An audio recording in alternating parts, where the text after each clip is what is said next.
Asalaamu calaykum waraxmatullaahi wabarakaatu. Da'daadu ma tahay 40 sano ama ma ka weyn tahay 40 sano? Maanta waxaan kula wadaagayaa cudur aad iyo aad caan u ah oo ku dhaca indhaha qofka markuu gaaro 40 sano ama uu 40 sano ka weyn yahay. Dadka inta badan inta 40 sano gaarin mostly ma isku arkaan, laakiin qofka markuu 40 sano gaaro ayuu cudurkaani soo muuqanayaa. Maanta waxaan idinla wadaagayaa hadduu Ilaahay yiraahdo cudurkaani waxyaabaha dadka ku sababa 40 sano markay gaaraan ama ay ka weynaadaan. Insha Allah videogan idinkula wadaagayaa. Daawasho wacan.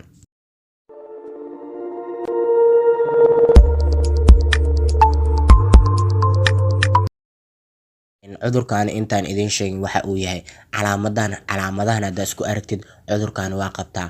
Calaamada koowaad ee ugu caansan cudurkaan uu leeyahay waa markaad wax aqrin rabtid oo markaad kutaab inaad aqrisid aad rabtid, mobilkaaga markaad rabtid lacag inaad ka tuurtid, ama mobilkaaga aad rabtid inaad wax ka daawatid, inay aragtida dhow ay ku dhibto, gacanta mobilkan aad iska fogeyso. Markaad halkaas camal iska geysid ay aragtidaada clear ay ku noqoto oo waxa si fiican u aragtid.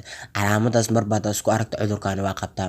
Calaamada labaad ee ugu caansan cudurkaan uu leeyahay waa aragtida dhow markaad wax ka daawanaysid, mobilkaaga camal markaad wax ka akhrisanaysid, mobilka camal markaad wax ka daawanaysid, inay waxaas aad daawanaysid dhan inay cawar ay kula fuulaan, ee clear ay ku noqon waayeen, nadiif ay ku noqon waayeen. Calaamadaas labaadna hadaad isku aragtid cudurkaani waa qabtaa. Calaamada saddexaad ee ugu caansan cudurkaani leeyahayna waa madax xanuun inaad isku aragtid. Markaad mobilkaaga, kutaabkaaga, markaad waxyaabaha dhow markaad fiirinaysid inuu madax ku xanuuno, cudurkaani waa qabtaa. Marka cudurkaani muxuu yahay? Calaamadaha cudurkaani aan idiin sheegay markaan kasoo laabano, cudurkaani afka qalaad waxaa lagu dhahaa presbyopia ama old age. Qofka markuu da'daas uu gaaro cudur mostly common dadka markay da'daas gaaraan ku dhaca waay, ama da'da markuu 40 sano dhaafo. Research la sameeyay 2015 qiyaas ahaan dadka qaba cudurkaani waxay gaareen 1.8 bilyan dad ayay gaareen, oo dad aad u tiro badan. 1.8 bilyan dad aad u tiro badan waa dadka cudurkaan 2015 la sameeyay. Hadda waxaa la marayaa 2022. Runtii jirka bini'aadamka wuu isbedelaa oo Ilaahay wuxuu ugu talagalay qofka markuu yar yahay, yaraanta markuu ka soo baxo xaalad oo dhalinyarnimo inuu soo galo, oo qofka rag iyo dumarba xaalad oo xoog qofka inuu yeesho, oo xoog uu qof yeesho. Haddana xaaladaas wuu kasii baxayaa oo wuxuu galayaa xaalad kale oo 40 sano markuu dhaafo iyo wuxuu noqonayaa xaalad oo qofka jirkiisa inay jilcanaadaan, timihiisa madowga ah inay cadaan ay noqdaan. Wuxuu Ilaahay ugu talagalay waa isbedelka jirkaas ku dhacayo meelaha qofka oo caanka ah oo qofka la dhahayo waa duqowday. Waxaa ka mid ah indhaha qofka loo dhahayna waxaa ka mid ah qofka aragtidiisa sidiisa hore ma ahaanayso, oo aragtida qofka oo aragtidiisa inay yaraato. Runtii markii laga soo tago cudurro caadi qofka ku dhaca oo yaraantiisa waxaas ku dhaco, markii laga soo tago kan cudurkan idin sheegay ma aha cudur, waa qofka xaalad normal ah oo qofka jirkiisa wax iska bedelaya. Tintaasi oo cadaan ay noqonayso ma aha cudur oo kugu dhacay, waa laakiin jirkaaga oo isbedelay oo oo xaalad oo kuwa cadeynaysa inaad xaalad shape aad gaartay waay. Cudurkaani marka maxaa sababa? Marka calaamadihiisa waa idin soo sheegay, waxa uu yahay iyo dadka percentage ka qaban waa idin sheegay.